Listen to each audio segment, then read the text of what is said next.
I know lots of people are really scared right now, but what if I told you that the greatest possibility for change was always going to come under homegrown fascists? Fascism is part and parcel of the U.S.'s DNA. Fascism is described as a right-wing or conservative ideology of intolerance and oppression.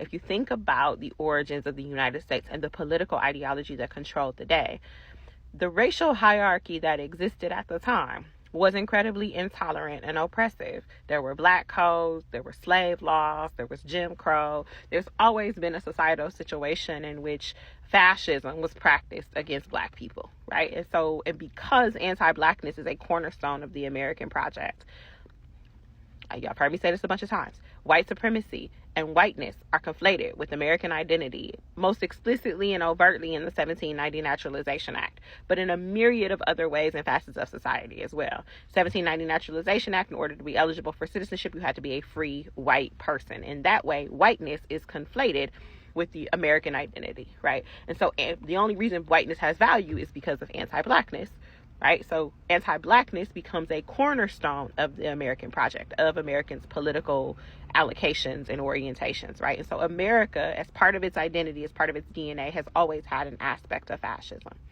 Another part of America's DNA is its military might and prowess. It's always very proud of. You heard Kamala Harris say at the DNC that she was going to make sure we had the most lethal fighting force. That's speaking to a deeply ingrained aspect of American identity. Not only that it has this military might, I'm sure you've seen as much as I've had the facts about America spends more on its military than the next so many countries combined, right? We have all of this military force. Not only do we tout having the force, it's also widely known that we don't have a problem using the force as we see fit, including in unscrupulous ways, including to destabilize leftist governments around the country, right? Around the globe, right? And so it is widely known that we have military might. We use it as we see fit. And we will use it even in violation of international law. This is the other aspect, right? You heard Anthony Blinken characterize this as a jurisdictional dispute, right? This idea that the United States does not believe that it is or should be accountable to international bodies of law in terms of how it behaves. Was it Vera Harding's book, AI Needs You, where she says after 9/11, the United States decided it was an empire and it makes its own reality in terms of international law, right? And so the United States not only has extensive military might, it will use extensive military might outside of the confines of international law if it sees fit, in such a way that has sent a clear message to international parties that the United States basically can't be fucked with. I remember I had a student who articulated this in a class once. We were talking about the nation's racial trajectory, and the student raised his hand and he was like, "I think I got it, professor." He said, "The problem is there's no other countries internationally that can come give America a spanking." He said when Nazi Germany engaging in the Holocaust and anti-Semitism to the hilt, America liberated it. America basically showed up and said, we'll use this military might to crush you if you get out of line, right? And there's no equivalent that can do that to America. So unlike in Germany, where the Nazi party had to be eradicated and it is illegal to fly the swastika or to do the Hitler salute because it is deemed like they abolished the death penalty because they were like, can you imagine of us having a death penalty and having Jews disproportionately being executed, right? And so in the way that Germany has, albeit not completely, albeit with a lot of issues, albeit Nazis still on the ground in Germany, the way Germany has acknowledged and attempted to redress the harm that it caused to Jewish people during the Holocaust, America enslaved millions, killed millions of Black people in enslavement. And then for centuries, right, if you think about the period of Nazi Germany, right, you're talking about like a 12-year period. The United States for centuries enslaved Black people and put Black people under its oppressive boot in terms of violence and locking out economically and all of the things and politically disempowerment. And so the United States has not had to make an about face and outlaw Confederate flags and, pay reparations and do anything because there's no international power that's going to force the United States transformation, right? So if we're thinking about sources of transformation, it's not coming externally. It's not coming from an international power, right? Because our military might and our willingness to flout international law and the kind of currency we've put into being the arbiter of the rest of the world, will not allow international interference with our domestic affairs. Similarly, the United States, because fascism is part of its DNA, fascism is the extreme of a right-wing ideology, of a conservative ideology. The opposites of fascism, some people will say communist, but it is leftist ideologies, right? It is a communist movement. It is a leftist movement, which the United States has also explicitly staked its opposition to. If you're interested in reading more about this, I cannot recommend enough the book Black Scare, Red Scare by Dr. Sharice Shelby, I believe her name is. She essentially argues that because Americanness was defined by whiteness, and the value of whiteness hinged not just on anti-blackness as an abstraction, but on the access to citizenship, right? So citizenship eligibility because of whiteness. And also whiteness meant not enslavable.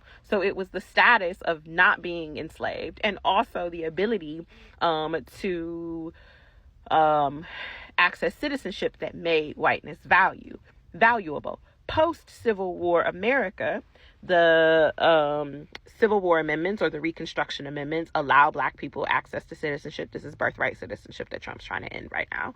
And through the 1866 Civil Rights Act. So Black people are now citizens and they're not enslaved anymore. They no longer can be enslaved, at least in the way that they historically had, right? And so essentially there was all of this anxiety among the white population about the value of whiteness, and thus the value of American citizenship or American identity, if it no longer meant not enslaved and eligible for citizenship. If those were no longer the cornerstones, then what was the value, right? And so Dr. Shelby argues that essentially what American society decided to do was redefine itself in terms of anti-blackness, which is, you get the Great Nadir, you get Jim Crow, and anti-communism or anti-redness, or another way of saying this, red is conflated with communism. Red is a color used to denote communism. Or another way of saying anti-black and anti-communism, anti-red is anti-left, right? And if you read, you can read The Burglary by Betty Metzger, and it talks about how J. Edgar Hoover spent their FBI's resources. A disproportionate amount, like 40% of the budget, went to monitoring communism, making sure that there were no left movements. And so Dr. Shelby argues that because progressiveness, so if you think about, instead of thinking right wing meaning Republican and left wing meaning Democrat, and red and blue, like we really are fixated on that, I think it's more accurate to use terms like conservative and liberal, or conservative and progressive, because those terms more accurately reflect the actual ideologies.